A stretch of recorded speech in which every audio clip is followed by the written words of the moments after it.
यहाँ तक हम लोगों ने देख लिया बेटा कि कॉलिगेटिव प्रॉपर्टीज क्या होती हैं। मतलब हमारा solid and liquid type of solution के लिए ये कॉलिगेटिव प्रॉपर्टीज की जानकारी रखना पहले बहुत ज्यादा जरूरी है।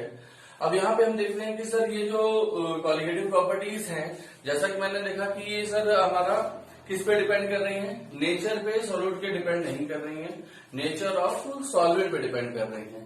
ठीक, लेकिन साथ ही साथ हम देखेंगे कि सर सॉल्यूट के टाइप, ठीक है, और उसका अमाउंट क्या है, इससे फर्क पड़ेगा। ठीक है, सॉल्यूट का अमाउंट कितना है, ज्यादा है कम है, उससे फर्क पड़ेगा। ठीक है, सॉल्यूट का टाइप बोलने का क्या मतलब है, सॉल्यूट का टाइप का मतलब यही है कि सर अगर वो हमारा इलेक्ट्रोलाइट है या नॉन इलेक्ट्रोलाइट है, मतलब कि वो कोई ऐसा सब्सटेंस है जो कि जाके पानी में टूट जाता है तो और ज्यादा आयन दे देगा। अगर मान लो कि हमने 1 मोल यूरिया लिया तो उसको पानी में डिजोल्व करोगे जब, तो वो 1 मोल यूरिया उसमें यूरिया के फॉर्म में ही रहेगा, वो टूटेगा नहीं। लेकिन हमने 1 मोल NaCl डाला तो 1 मोल NaCl जब उसमें जा रहा है तो वो टूटेगा 1 मोल Na में और 1 मोल Cl में, तो कितने मोल हो गए, 2 मोल हो गए। तो वहां जो है सॉल्यूट का टाइप जो है वो डिसाइड करेगा कि सर यूरिया का एक ऐसा नेचर है जो कि टूटेगा नहीं, ठीक है, लेकिन NaCl एक ऐसा है जो कि टूट जाता है। इसी तरीके से एक एग्जांपल है एसिटिक एसिड का, जिसका फॉर्मूला क्या होता है बेटा, CH3COOH एसिटिक एसिड। ये अगर हम देख रहे हैं कि अगर हमारा पानी सॉल्वेंट है तो उसका बिहेवियर अलग है, लेकिन अगर बेंजीन सॉल्वेंट हुआ तो उसका बिहेवियर अलग हो जाता है। एक में ये डाइमर फॉर्मेशन में आता है, ठीक है, और एक में ये डिसोसिएट कर रहा होगा। जैसे अगर हमने बेंजीन सॉल्वेंट लिया तो 2 एसिटिक एसिड में हमारा डाइमर फॉर्मेशन होने लगेगा, वहां वो जुड़ करके 2 मॉलिक्यूल जुड़ करके 1 मॉलिक्यूल हो जाएंगे। यानी कि अगर आपने 1 मोल डाला तो उस बेंजीन सॉल्वेंट में कितना बचेगा, वो ½ मोल बचेगा। लेकिन अगर हमने एसिटिक एसिड को वाटर में रखा तो वाटर चूंकि पोलर है तो पोलर में जाके वो डिसोसिएट करेगा।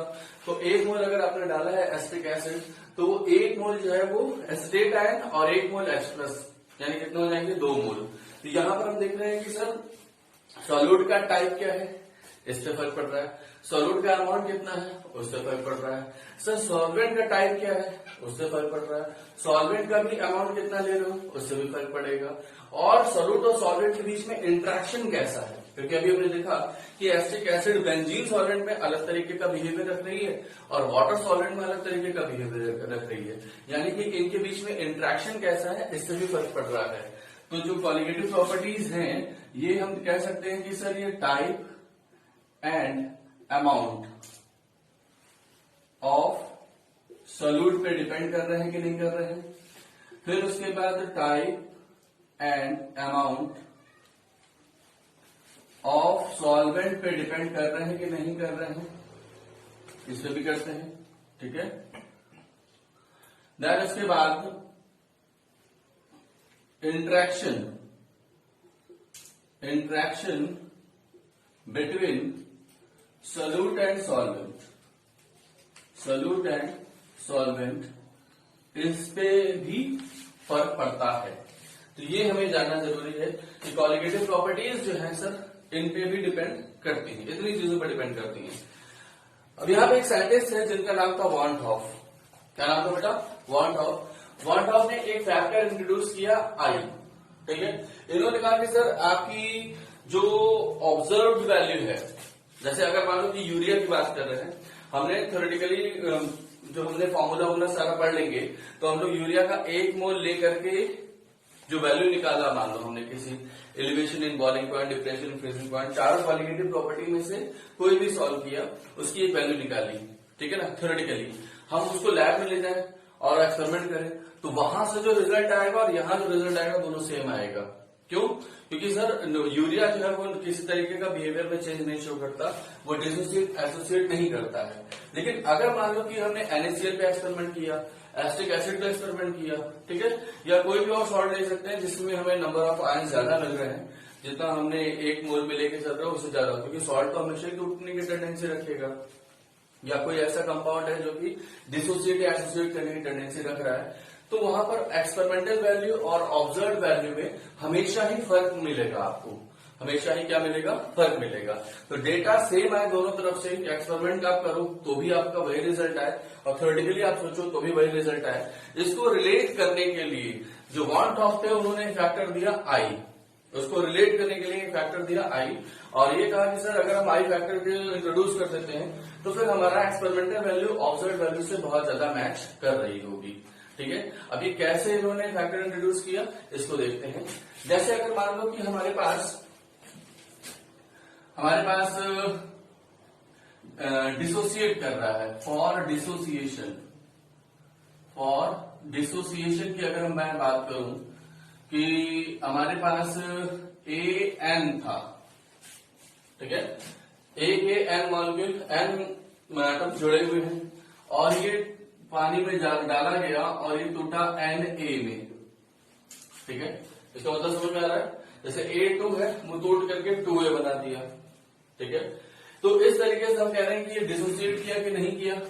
तो अगर हम इसकी स्टोइकियोमेट्री लिखें तो इसकी 1 है और इसकी कितनी है, n है।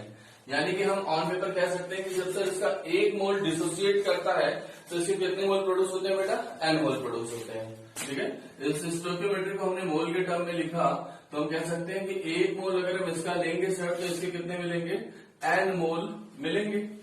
ठीक है, अब अगर मान लो कि सर ये 100% टूट रहा है तब तो n मोल मिल जाएगा, लेकिन अगर इसमें कुछ डिग्री ऑफ डिसोसिएशन कुछ बताया हुआ है, ठीक है ना, इसको मैंने मान लिया अल्फा।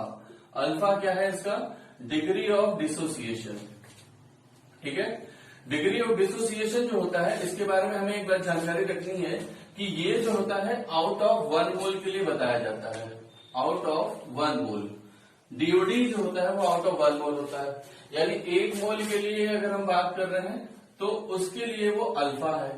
लेकिन अगर हमने इसी को बात की परसेंटेज डिसोसिएशन की, परसेंटेज डिसोसिएशन की बात की तो ये होगा आउट ऑफ 100, आउट ऑफ 100। इस बात पे ध्यान रखना होगा क्योंकि परसेंटेज में तो अभी 100 से क्या करना है और डिवाइड करोगे तब तो वो एग्जैक्ट वैल्यू आएगी। ठीक है, तो यहां पर हम लोग देख रहे हैं कि 1 मोल से अगर हमारा n मोल मिल रहा है, हमने सपोज करो कि इसका माना कि सर ये nx मोल बन रहा है, nx मोल बन रहा है। तो n मोल, अब यूनिटरी मेथड से हम लोग को सॉल्व करना है कि n मोल इसके 1 मोल से बन रहे हैं तो nx मोल कितने से बनेंगे।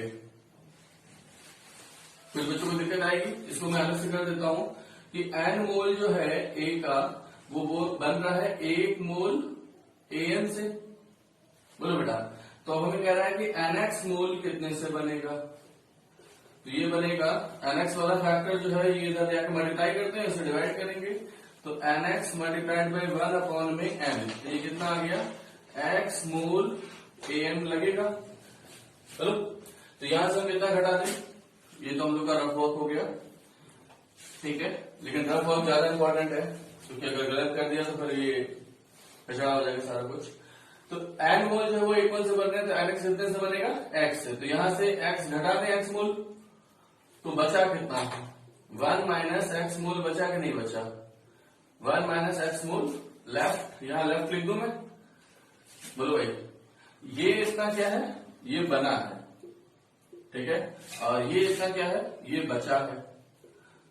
ठीक, अब अगर हम टोटल मोल की बात करेंगे, टोटल मोल कितने हो गए, टोटल मोल हो गए सर आपके 1 माइनस एक्स प्लस एनएक्स। इसको हम रीअरेंज करके लिखें कि हम इसको लिख दिए कि 1 प्लस एनएक्स माइनस एक्स और एक्स कॉमन ले लो इसमें से, तो 1 प्लस एक्स एन माइनस 1 लिख सकते हैं कि नहीं लिख सकते। बोलो बेटा, तो ये जो आ गए ये आ गए आपके मोल, टोटल मोल। लेकिन ये टोटल मोल जो है वो आपने सोचा जो था, आपने क्या सोचा था कि हम Na का 1 मोल डाल करके एक्सपेरिमेंट कर रहे हैं सर, यही सोचा था ना कि आपने जो एक्सपेरिमेंट करने के लिए आपने Na का लिया, 1 मोल लिया और 1 मोल डाल करके आपने सोचा कि भाई हम चलो एलिवेशन में, बॉइलिंग पॉइंट, डिप्रेशन में, फ्रीजिंग पॉइंट कुछ भी मेजर करते हैं। लेकिन वो जा करके कितना हो गया, इतने मोल हो गए, टोटल मोल जो दिख रहे हैं सर इतने हो गए। तो अब अगर हम देख रहे हैं कि सर कॉलिगेटिव प्रॉपर्टी निकालोगे कोई भी, तो चूंकि वो नंबर पे डिपेंड करती है तो वो नंबर वही रहा या बढ़ गया। 1 में देखो कितना जुड़ गया, 1 से बड़ा आ रहा है कि नहीं आ रहा है, ये कितना बड़ा आ रहा है, x multiplied by n minus 1, x multiplied by n minus 1 बड़ा आ रहा है, इतना टर्म इसमें 1 में ऐड हुआ मिल रहा है, क्योंकि हमने तो 1 मोल डाला था, लेकिन 1 में इतना टर्म और जुड़ा हुआ है, यानी कि आपके मोल बढ़ रहे हैं कि नहीं बढ़ रहे हैं। तो यही फैक्टर जो है आई इन्होंने बताया कि सर आपका जो ऑब्जर्व, ये कौन सी वैल्यू है बेटा, आप अगर आपने एक्सपेरिमेंट कर रहे हो तो ये ऑब्जर्व वैल्यू होगी, ठीक है, ऑब्जर्व वैल्यू है, और ये आपकी क्या है, थ्योरेटिकल वैल्यू है। तो आई जो इन्होंने कहा कि सर ऑब्जर्व वैल्यू जो है वो लिखो और थ्योरेटिकल वैल्यू जो है वो लिखो और इसको डिवाइड कर दो, तो इसका रेशियो होगा, इसका क्या होगा बेटा, रेशियो है आई। वॉल्ट ने कहा कि सर आई जो है ऑब्जर्व वैल्यू और थ्योरेटिकल वैल्यू का क्या होगा, रेशियो होगा। तो ऑब्जर्व वैल्यू कितनी आएगी बताओ, ऑब्जर्व वैल्यू आ गई 1 plus x multiplied by n minus 1, ठीक है ना, और यहां पर थ्योरेटिकल वैल्यू कितनी है, थ्योरेटिकल वैल्यू है 1।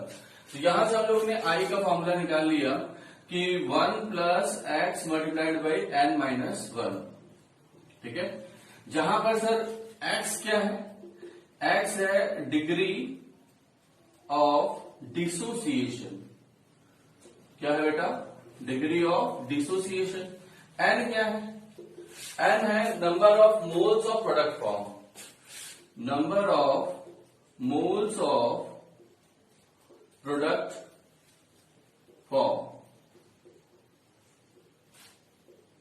ठीक है, कितना मोल प्रोडक्ट का फॉर्म हो रहा है वो n है। आज समझ में, तो इन बातों की हमें जानकारी रखनी पड़ेगी, तो हम लोग क्वेश्चन कर पाएंगे।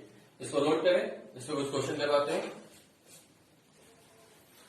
अब इसके बाद कुछ हम लोग एग्जांपल लेके चलते हैं। जैसे यहाँ पे हमने बोला कि डिसोसिएशन का केस हम लोगों ने डिस्कस किया, स्ट्रॉन्ग इलेक्ट्रोलाइट है, स्ट्रॉन्ग इलेक्ट्रोलाइट जब भी होगा तो अल्फा की वैल्यू नहीं देगा। हम लोग को ये बात अपनी याद रखनी पड़ेगी, इक्विलिब्रियम में हम लोगों ने पढ़ रखा है कि कौन से स्ट्रॉन्ग इलेक्ट्रोलाइट होते हैं, कौन से वीक इलेक्ट्रोलाइट होते हैं, ठीक है, तो इस बात की हमें जानकारी रखनी होगी, तभी हम लोग ये सब क्वेश्चन कर पाएंगे। तो यहाँ पर हम लोग देख रहे हैं कि स्ट्रॉन्ग इलेक्ट्रोलाइट के लिए अल्फा की वैल्यू हम लोग 1 लेते हैं, या परसेंटेज में अगर बोलोगे तो ये 100% टूट रहे होंगे, ठीक है ना। तो आई का जो फॉर्मूला है उसमें अल्फा की वैल्यू कितना रख दिया, 1, तो 1 प्लस n माइनस 1, यानी 1 माइनस 1 प्लस 1 कैंसिल, तो आई बराबर कितना आ गया, n आ गया, आई बराबर कितना आ गया, n आ गया। तो इस बेसिस पे हम लोगों ने कुछ एग्जांपल्स किए, जैसे हमने कुछ स्ट्रॉन्ग एसिड लिया, कुछ स्ट्रॉन्ग बेस लिए, कुछ सॉल्ट लिए, तो इनको देखते हैं। जैसे HCl है, ये टूटेगा पूरा पूरा, तो H प्लस Cl माइनस कितना दिया बेटा, 2 n दिया, तो n की वैल्यू 2 है, तो I की वैल्यू कितनी आएगी, 2 आएगी। मैंने सॉल्व करके लिखा हुआ है पूरा आपके लिए। H2SO4 है, ये टूटता है तो 2 H प्लस और 1 सल्फेट देगा, यानी टोटल कितने आयन हो गया, 3, तो I की वैल्यू भी कितनी आएगी, 3। HNO3 है, ये टूटा H प्लस और NO3 माइनस में, n की वैल्यू कितनी आई, 2, तो I की वैल्यू भी कितनी आएगी, 2 आएगी। HCl4 है सर, ये टूटा तो H प्लस CL4 माइनस में, n की वैल्यू कितनी आई, 2, तो I की वैल्यू कितनी आई, 2, ठीक है।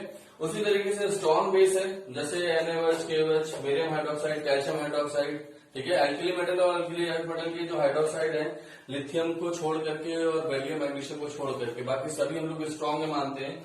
तो ये अगर टूट रहे हैं सर 100%, तो KOH टूटेगा तो 3 प्लस OH माइनस 2, NaOH टूटा, Na plus OH minus 2 ion दिया, I की वैल्यू भी 2।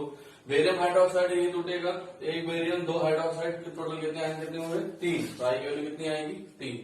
उसी तरीके से अगर हम सॉल्ट पे आते हैं, तो सॉल्ट में NaCl है, कैल्शियम क्लोराइड है, एल्यूमिनियम सल्फेट है, और एक हमने कॉम्प्लेक्स सॉल्ट का भी एग्जांपल लिया हुआ है। इसमें बच्चे अक्सर फंस जाते हैं कि सर यहाँ कितने आयन मिलेंगे, तो इसके लिए हम लोग इसको तोड़ के देखते हैं।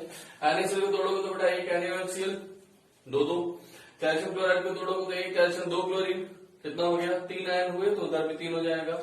एल्यूमिनियम सल्फेट को तोड़ोगे तो 2 एल्यूमिनियम और 3 सल्फेट, कितना हो गया, 5 आयन मिलेंगे, I की वैल्यू 5। K4 एफिशिएंसी से सर इसको ब्रेक किया तो 4 पोटेशियम और 1 FeCl, टोटल कितने आयन कितने हो गए, 5, 4 ये और 1 ये 5। FeCl6 पूरा नहीं टूटेगा। अब सल्फेट को तुम लोग तोड़ने लगो कि सर सल्फर अलग ऑक्सीजन अलग, तो इतनी तो बेसिक जानकारी हम लोग को 11th वाले क्वेश्चन से है ही है कि सल्फेट जो है वो कोवेलेंट बॉन्डेड है, और कोवेलेंट बॉन्डेड वाले जो है वो आयनाइज नहीं होते। तो एल्यूमिनियम और सल्फर जो है ये अलग हो जाएंगे, लेकिन सल्फेट अलग नहीं होगा। उसी तरीके से FeCN6 में जो 6 CN इसके साथ है वो कोऑर्डिनेट बॉन्ड के थ्रू जुड़े हुए हैं, that is just like covalent bond हम कह सकते हैं। तो वो आयनाइज नहीं हो रहा है, केवल पोटेशियम अलग हुआ, जो आयनिक बॉन्ड है वो अलग हुआ। तो 5 आयन इसके मिले, 5 I की वैल्यू हो जाएगा बेटा, नोट करें फटाफट। लास्ट क्लास में हम लोगों ने देख लिया था कि बॉन्ड ऑफ फैक्टर को कैसे यूज करना है जब हम लोग डिसोसिएशन कर रहे हैं। डिसोसिएशन ऑफ इलेक्ट्रोलाइट हो रहा है या कोई भी सब्सटेंस अगर टूट रहा है तो वहां पे बॉन्ड ऑफ फैक्टर क्या आता है। अब कुछ और एग्जांपल हम लोगों ने स्ट्रॉन्ग इलेक्ट्रोलाइट के कुछ एग्जांपल देखे थे।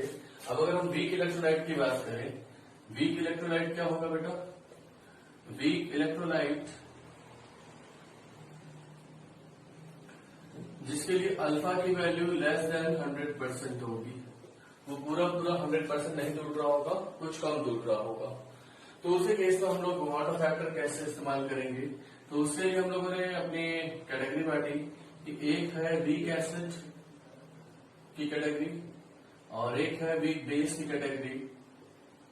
वीक एसिड में हम लोगों ने जैसे जानते हैं कि HCl हो जाता है, H2S हो जाएगा, HCOOH ऑर्गेनिक एसिड ये सब वीक एसिड में आते हैं। एस्टिक एसिड ले सकते हैं, CH3COOH, ये सारे। वीक बेस में अगर हम आते हैं तो जैसे NH4OH, ठीक है। और अदर मेटल हाइड्रोक्साइड को हम लोग वीक बेस मान सकते हैं, ठीक है, वीक बेस मान सकते हैं। तो अब यहाँ पे हम लोग इसको कैसे लगाएंगे? जैसे हमने एग्जांपल लिया वीक एसिड का, वीक एसिड जैसे हमने HCl लिया, HCl के लिए अल्फा की वैल्यू सपोज करो दिया हुआ है 10%, कितना दिया है? 10%। HCl टूटेगा तो क्या देगा बेटा? H प्लस और Cl माइनस। तो N की वैल्यू कितनी हो गई? 2। तो अगर हम डिसोसिएशन करवा रहे हैं तो डिसोसिएशन वाला फॉर्मूला लगा दें कि 1 plus alpha multiplied by N minus 1, जहां पर अल्फा की वैल्यू कितनी है बेटा? DOD जो है ये दिया हुआ है, DOD जो है ये दिया हुआ है 10%। तो अल्फा कितना हो जाएगा? 0.1। तो अल्फा की वैल्यू हो गई 0.1 और N की वैल्यू कितनी हो गई? 2। तो सॉल्व करने में कितना आया बताओ? 1 प्लस 0.1, 2 माइनस 1, तो ये हो गया 1.1, ठीक है। तो I की वैल्यू 1 नहीं है, 1 से ज्यादा है, कितना? 0.1 ही ज्यादा है, लेकिन ज्यादा है। तो इस तरीके से हम लोग का जो थ्योरेटिकल वैल्यू है वो ऑब्जर्व वैल्यू के बराबर आएगी तब जबकि हम लोग उसके डिग्री ऑफ आयनाइजेशन जो है उसको कंसिडर करके चलें। अब सपोज करो कि हमारा वीक एसिड वीक बेस दे दे और उसके लिए अल्फा दिया हुआ है, तब तो हमें लगाना ही है। हो सकता है कि सर स्ट्रॉन्ग एसिड दे दे और स्ट्रॉन्ग एसिड के लिए भी अल्फा बता दे। किसी भी सब्सटेंस के लिए अगर हमने अल्फा बता दिया तो आपको उसके अल्फा को यूटिलाइज करना है, हा? अगर नहीं दिया हुआ अल्फा तो हम क्या मानेंगे? स्ट्रॉन्ग मानेंगे, मतलब 100% आयनाइज मानेंगे। और अगर अल्फा दे दिया है तो चाहे वो स्ट्रॉन्ग एसिड स्ट्रॉन्ग बेस या कोई सॉल्ट ही क्यों ना हो, ठीक है, वो हम जानते हैं कि पूरा पूरा टूट जाते हैं, लेकिन अगर अल्फा डिफाइन किया हुआ है तो उस अल्फा को हमें लेके चलना पड़ेगा। जैसे अगर हमने अगला एग्जाम्पल लिया H2SO4 का और H2SO4 के लिए अल्फा बता दिया, अल्फा यहाँ न लेकर के DOD लिखते हैं, DOD जो है वो 80% दे दिया जैसे मान लो, ठीक है ना। तो 80% दे दिया तो अल्फा की वैल्यू कितनी हो जाएगी? 0.8। अल्फा की वैल्यू कितनी हो जाएगी? 0.8। अब H2SO4 को तोड़ो तो क्या मिलेगा बेटा? ये देगा 2H प्लस और एक सल्फेट आयन। तो N की वैल्यू कितनी हो गई? टोटल नंबर जो मिले वो मिले 3। तो यहाँ पर I की वैल्यू क्या आ जाएगी? 1 plus alpha multiplied by N minus 1। Alpha की वैल्यू कितनी हो गई बेटा? 0.8 और N की वैल्यू कितनी है? 3। तो यहाँ सॉल्व करने पे 1 प्लस 0.8 और 2 माइनस 3 माइनस 1 कितना हो गया? 2। 2 8 जा 16, 1.6 और 1 2.6, ठीक है। 8 2 16, 1.6 और 1.6 और 1 2.6, ठीक है।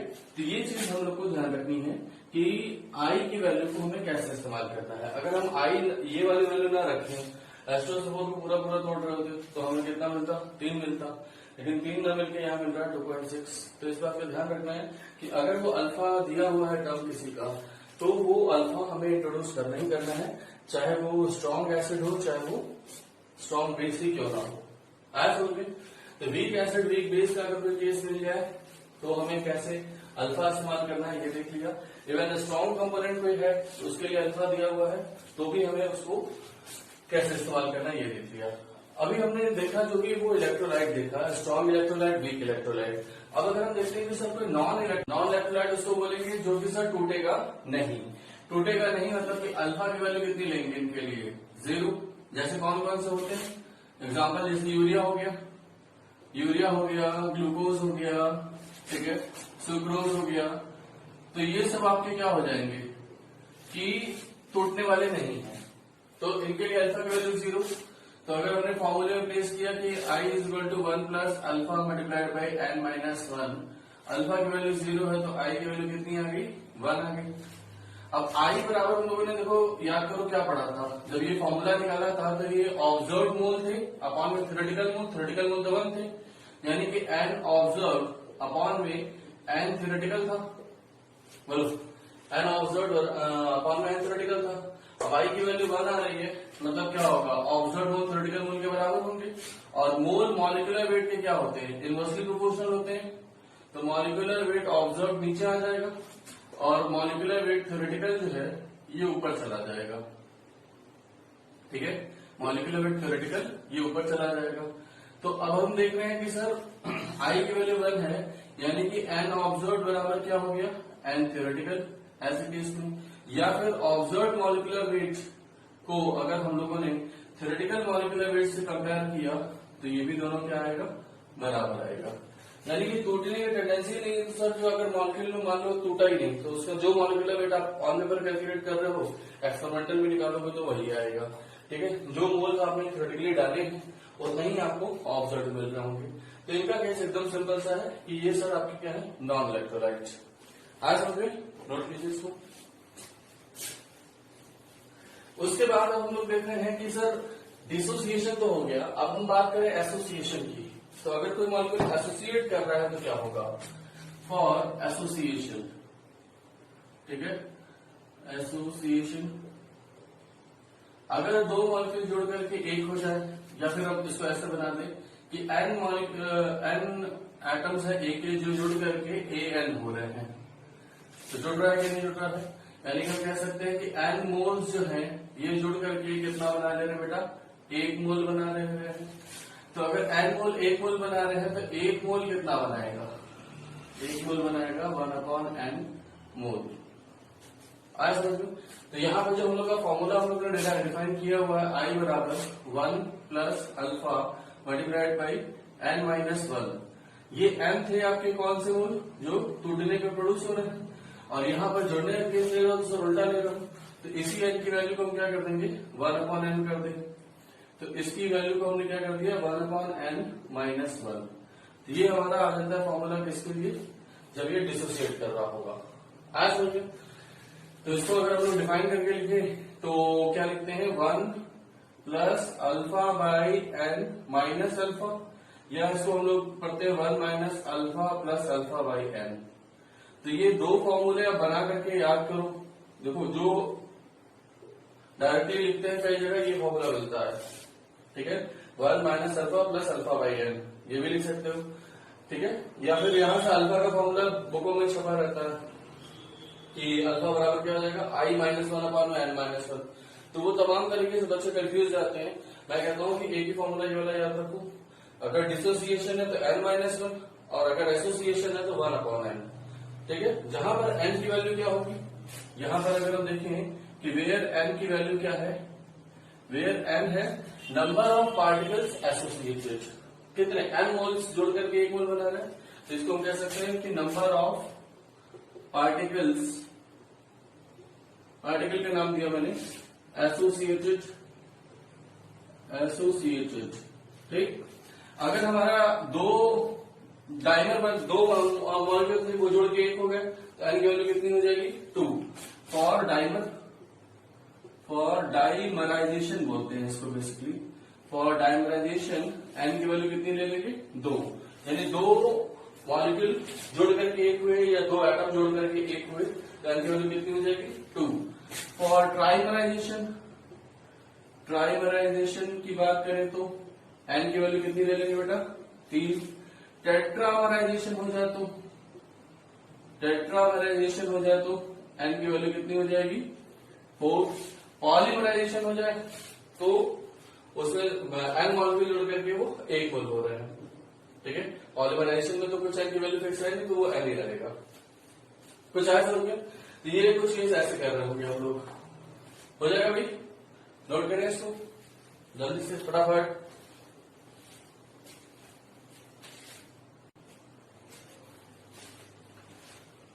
अब उसके बाद यहाँ पे जो हम लोगों ने देखा एन की वैल्यू देख ली कि एन क्या है डिसोसिएशन एसोसिएशन के लिए अगर हमारा 2 जुड़ रहे तो डाइमर, 3 जुड़ रहे तो प्राइमर, ठीक है। और जो वहां अल्फा है उसको हम क्या बोलेंगे बेटा, उसको हम बोलेंगे डिग्री ऑफ एसोसिएशन, ठीक है। अल्फा जो है वो क्या है डिग्री ऑफ एसोसिएशन।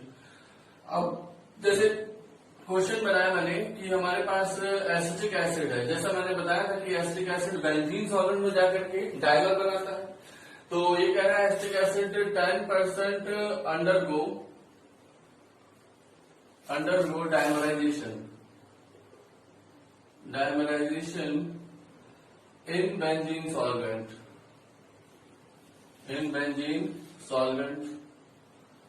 तो हमें आई की वैल्यू बतानी है, फाइंड आई।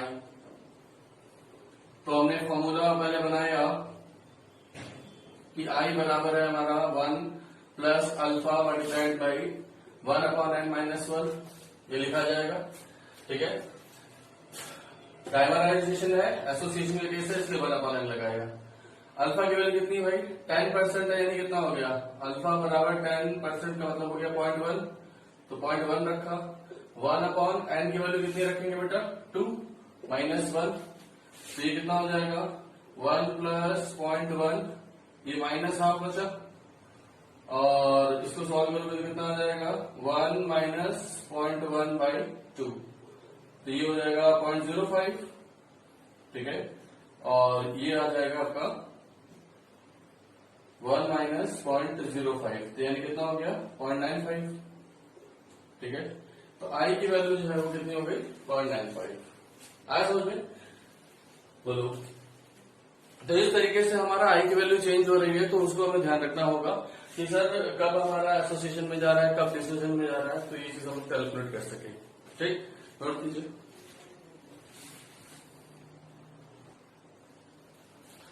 तो अब यहाँ पे हम लोग को देखा कि आई की वैल्यू आ गई हमारे पास, और अगर हम इससे यहाँ कॉन्सेप्ट देखें कि एसिटिक एसिड डाइमराइज कर रही है, एसिटिक एसिड डाइमराइज करने का क्या मतलब होता है भाई कि सर हमारे पास एसिटिक एसिड सपोज करो कुछ इस तरीके से है, और दूसरा जो एसिटिक एसिड मॉलिक्यूल है वो कुछ इस तरीके से है,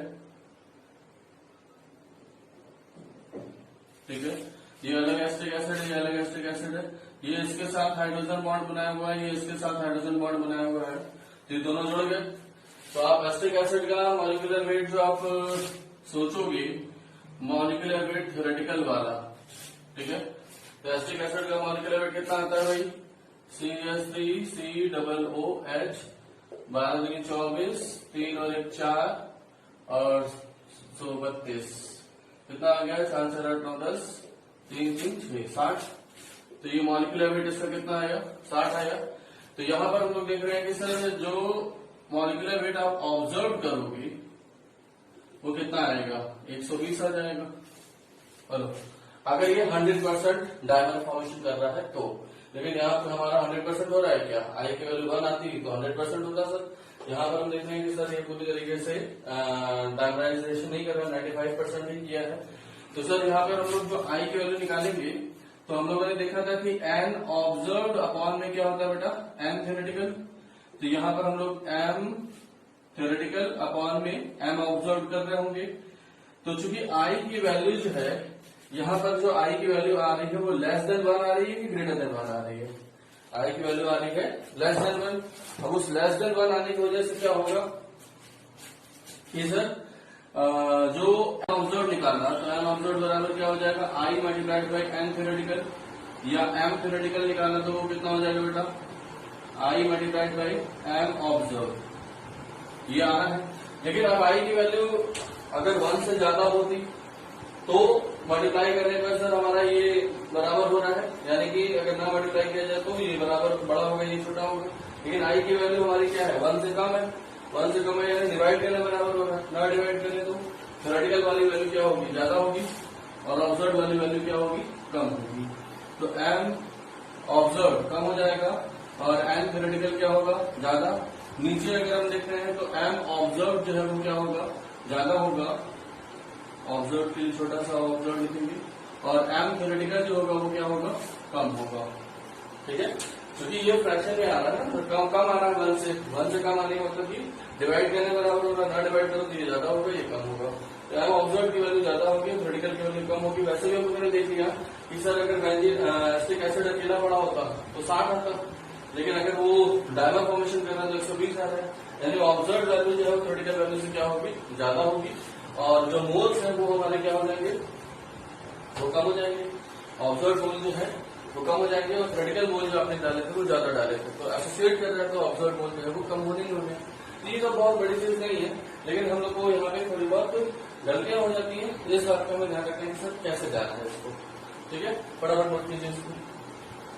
यहाँ पर एक चीज और मैं बताऊं, इधर से तो हो गया होगा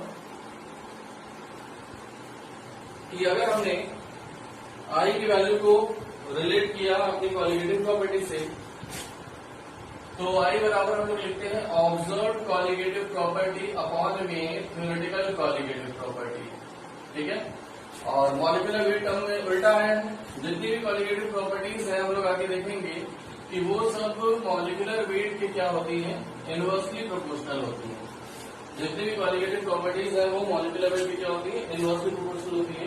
तो अगर ऑब्जर्व वैल्यू यहाँ रखी है तो theoretical value observe molecular weight यहाँ आएगा, थ्योरेटिकल कॉलिगेटिव प्रॉपर्टी यहाँ रखी गई तो थ्योरेटिकल मॉलिक्यूलर वेट ऊपर आ रहा होगा।